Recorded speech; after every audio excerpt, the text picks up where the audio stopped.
Hey, what's up, everybody? It's Papa Bale. Welcome to the channel. We're heading into a major overhaul. Another overhaul. Like that's what we do. We overhaul stuff. Pulse motors. We overhaul them. It's like we do them and then we totally redo them a different way 5 minutes later. That's how we do things here at Papa Bale's channel. So what I've done here is I've put the drive and the generator circuit all in those two coils.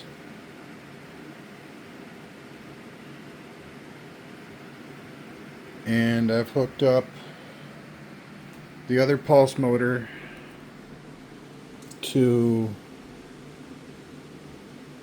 these generator coils. So there's one strand of 30, 24, 26, and 30 in each for a drive. And then there's 3 strands of 24, 3 strands of 26, and 1 strand of 30 for a generator. And that's it. Let's see what we can do. Alright, we're at 5 volts in, 5.5 volts in. Let's get her started.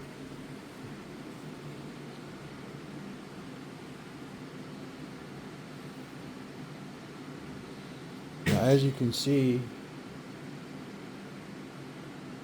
right here, it starts off being kind of slow, lackluster. We're going to get up to about 200 milliamps, and then we're going to start the other pulse motor and watch what happens.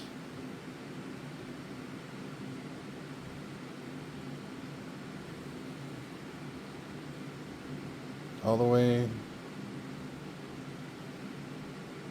we're now at 1 amp in, 5.58 volts, and 1.1 amps in.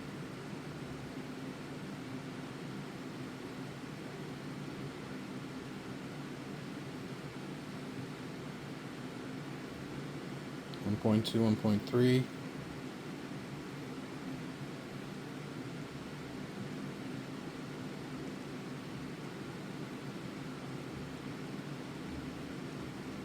I'm going to see if we can't do it now at 127 milliamps and about 8 volts. 1.5 in amps. Alright, here we go. We're going to spin this one. We're going to see what happens.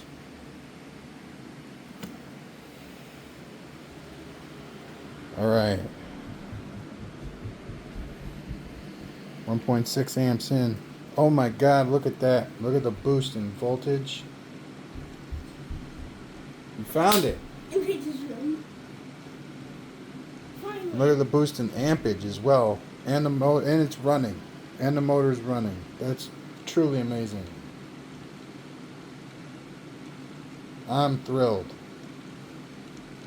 Because both the output increased, the motor's running.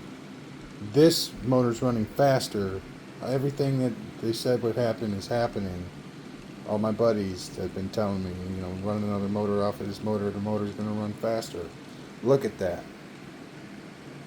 Look at the increase. It wasn't even 100, it was like 127 milliamps, like I said. I spin that thing and look at it now.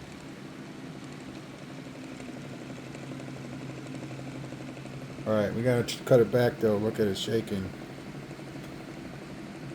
I'm wondering, I got a couple of couplers. Maybe it'll help.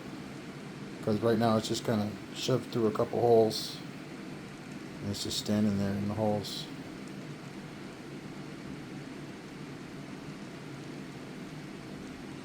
But this is great. This is absolutely amazing.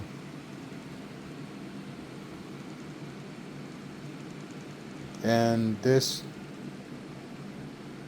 drive coil,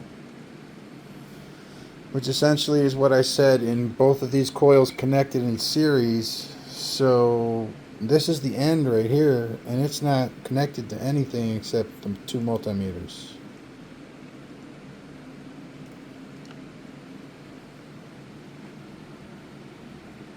So I mean, we could do something with that, but it looks like we don't even really need to. We don't need to ground it, which is awesome, because that would kind of screw things up, I think. Anyway, I think this is truly awesome. Definitely a win. Can definitely move about half of these wires off of here now. Um, but it's still 3 transistors per coil. So that's 6 transistors. We can move a whole 1 transistor's worth of wires off of both sides. Um, and then all the power cords that we don't need anymore can come off of the distribution. Oh man, that is so freaking awesome. It's cool. And look at the air gap. This is the cool part, the really cool part. There's a huge, well, it's not huge, it's about an inch, inch and a half air gap for both coils. And we're still getting enough juice to run this one and have all the effects be what they should be. So that's awesome. Really, really cool. So we have one of each gauge in the drive circuit. 124, 126, and 130. That leaves the rest of it to be drive generator, which it's doing a very good job of doing. I still have 3 generator coils to hook up.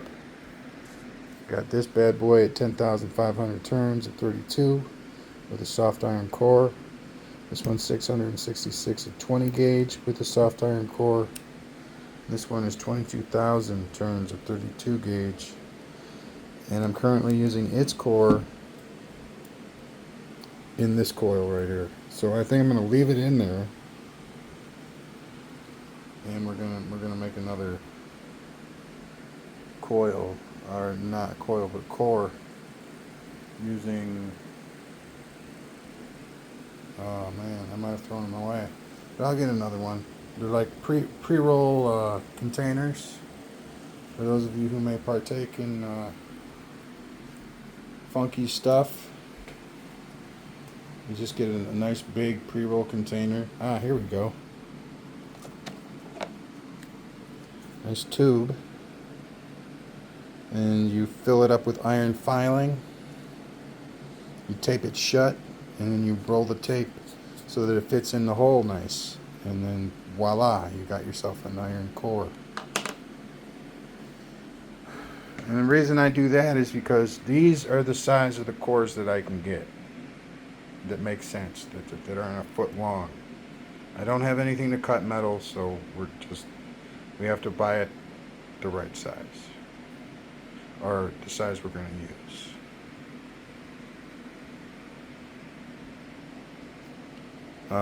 Or we can, manufacture one, and I don't mind doing that. I like the way it works. Both of these are manufactured cores. All right. Well, thank you very much. Peace out. Have a great night. Please subscribe. Bye now.